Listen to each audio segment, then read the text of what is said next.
ദേ pineapple നന്നായിട്ട് വഴറ്റി ഇതിൻ്റെ അകത്ത് സ്പ്രെഡ് ചെയ്തു. ഹലോ ഗായ്സ്, ഇന്നത്തെ നമ്മുടെ റെസിപ്പി ഒരു പൈനാപ്പിൾ പുഡിംഗ് ആണ്. ഇത് കണ്ടോ, ഇതാണ് ഞാൻ ഉണ്ടാക്കിയ പൈനാപ്പിൾ പുഡിംഗ്. ഇതെങ്ങനെയാ ഉണ്ടാക്കിയെന്ന് കാണിച്ചു തരാം. ഇന്ന് ഞാൻ ജോലി കഴിഞ്ഞ് വരുന്ന വഴിക്ക് കടയിൽ കയറിയിട്ടുണ്ടായിരുന്നു. ഒരു പൈനാപ്പിൾ വാങ്ങിക്കുക, അപ്പൊ നാളെ ഒരു ഗസ്റ്റ് വരുന്നുണ്ട്. എന്നാൽ പിന്നെ ഒരു ഡെസേർട്ട് പൈനാപ്പിൾ പുഡിംഗ് ആയിട്ട് ഉണ്ടാക്കാമെന്ന് വിചാരിച്ചാണ് ഞാൻ പൈനാപ്പിൾ വാങ്ങിക്കാൻ പോയത്. പക്ഷെ പൈനാപ്പിൾ ഒന്നും കിട്ടിയില്ല. നമ്മുടെ നാട്ടിലുള്ള സൈസ് നല്ല പൈനാപ്പിൾ ഒന്നും ഇവിടെ കിട്ടില്ല. പിന്നെ ഞാൻ നോക്കിയപ്പം ക്യാനിലുള്ള പൈനാപ്പിളൊക്കെ ഇരിക്കുന്നുണ്ട്. അത് ക്രഷ് ചെയ്ത് ഇട്ടേക്കുന്നതാണ്.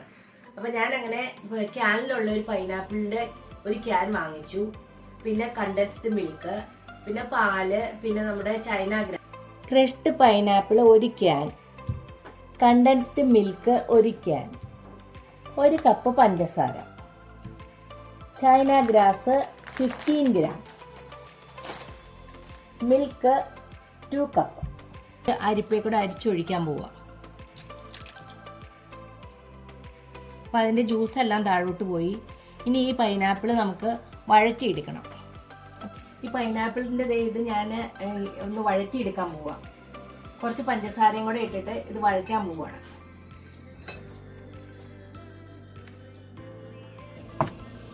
ഇത് നന്നായിട്ട് വഴറ്റി ഇതിൻ്റെ വെള്ളം വറ്റിയെടുക്കണം.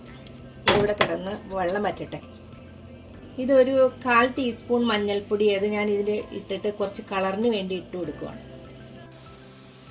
ഞാൻ ഈ പാലൊന്ന് തിളപ്പിച്ചെടുക്കാൻ പോവുകയാണ്. ഈ പൈനാപ്പിൾ വഴറ്റുന്ന സമയം കൊണ്ട് പാല് നമുക്ക് തിളപ്പിച്ചെടുക്കാം.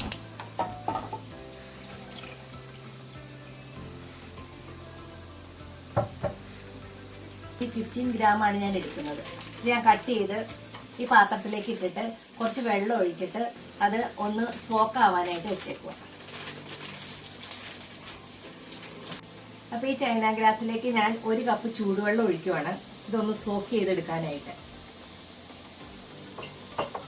പിന്നെ ഞാൻ പാല് ചൂടാക്കാൻ വെച്ചേക്കണതിലേക്ക് കണ്ടൻസ്ഡ് മിൽക്ക് ഒഴിച്ച് തിളപ്പിക്കാൻ പോവുകയാണ്.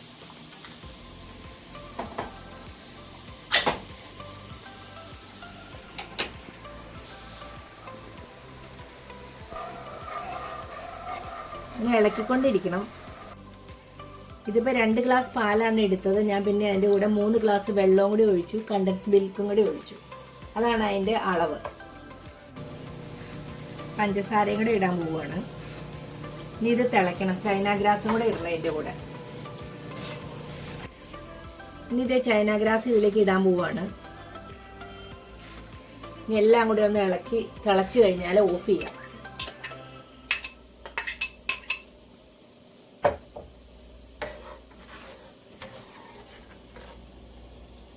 പെട്ടെന്ന് പരിപാടി കഴിയും. ഇനി ഇതൊന്ന് അരിച്ചെടുക്കണം.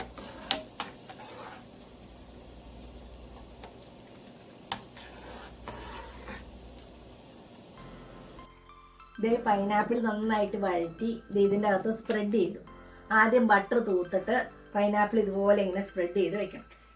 ഇനി നമുക്ക് പാല് തിളച്ചത് ഒന്ന് തണുത്ത് കഴിയുമ്പോൾ ഇതിൻ്റെ മുകളിലേക്ക് പയ്യെ അങ്ങ് ഒഴിച്ചു കൊടുക്കണം. പുഡിങ് റെഡിയായി. ഇനി അത് ഒന്ന് സെറ്റായാൽ മതി. ഇത് പാലിങ്ങനെ തിളച്ചുകൊണ്ടിരിക്കണുണ്ടോ. ഇനി ഇതിലേക്ക് ഞാൻ 1 ടീസ്പൂൺ വനില എസെൻസും കൂടെ ഇടുന്നുണ്ട്. അപ്പം അത് ഓപ്ഷണലാണ്. എനിക്ക് അത് താല്പര്യമായതുകൊണ്ട് ഞാനത് ഇടുന്നത്. ഇതിൻ്റെ ടേസ്റ്റ് ഇഷ്ടമല്ലെങ്കിൽ നിങ്ങൾ ഇടേണ്ട ആവശ്യമില്ല. ഇത് കുറച്ച് ആൽമണ്ട് ഞാൻ ഒന്ന് ക്രഷ് ചെയ്തെടുത്തതാണ് ഈ പുഡിങ്ങിൻ്റെ മുകളിലിടാനായിട്ട്. 1 ടീസ്പൂൺ വനില എസെൻസും കൂടെ ഒഴിക്കുന്നുണ്ട്.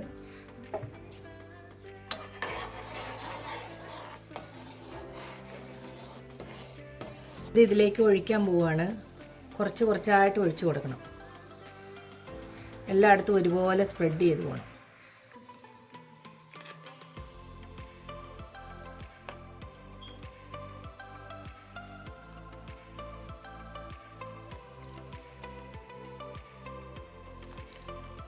കുറച്ച് ക്രഷ്ഡ് ആൽമണ്ട്സ് ഡെക്കറേറ്റ് ചെയ്യാനായിട്ട് ഇടുവാണ്.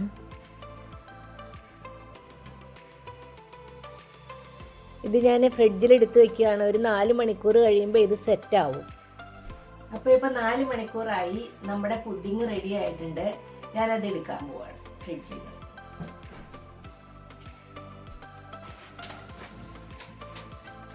അങ്ങനെ നമ്മുടെ ടേസ്റ്റിയായിട്ടുള്ള പൈനാപ്പിൾ പുഡിങ് ഇത് കണ്ടോ, ആൽമണ്ട്സ് ഒക്കെ കൃഷി ചെയ്ത് മുകളിൽ ഇട്ടിട്ടുണ്ട്. നല്ല അടിപൊളി സംഭവമാണ്. നമുക്ക് ഗസ്റ്റ് ഒക്കെ ഉണ്ടെങ്കിൽ നമ്മളൊരു പൈനാപ്പിൾ വാങ്ങിച്ചിട്ട് ഇതുപോലെ ഉണ്ടാക്കിയാൽ നല്ല ടേസ്റ്റുമാണ്, എല്ലാവർക്കും ഇഷ്ടപ്പെടുകയും ചെയ്യും. ഞാനിതിൻ്റെ മുകളിൽ കുറച്ച് ചെറിയോടെ ഇടുന്നുണ്ട്, അപ്പോൾ അതിന് നല്ലൊരു കളറ് കിട്ടുകയും ചെയ്യും. അപ്പം ഞാനിതൊന്ന് കട്ട് ചെയ്യാൻ പോവാണ്.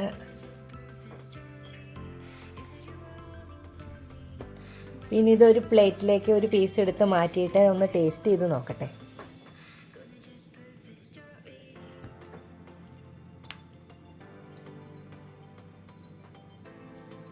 നല്ല ഭംഗിയായിട്ട് കിട്ടിയിട്ടുണ്ട്.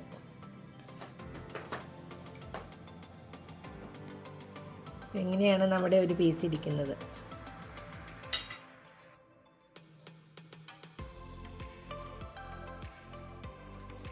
നല്ല ടേസ്റ്റ് ആട്ടോ. ഇതിൻ്റെ അടിയിൽ ആ പൈനാപ്പിൾ വന്ന് കടിക്കുമ്പോൾ നല്ല ടേസ്റ്റാണ്. നിങ്ങളിത് ഒരു പ്രാവശ്യം ഒന്ന് ട്രൈ ചെയ്ത് നോക്ക്. അടിപൊളി ഡെസേർട്ടാണ്.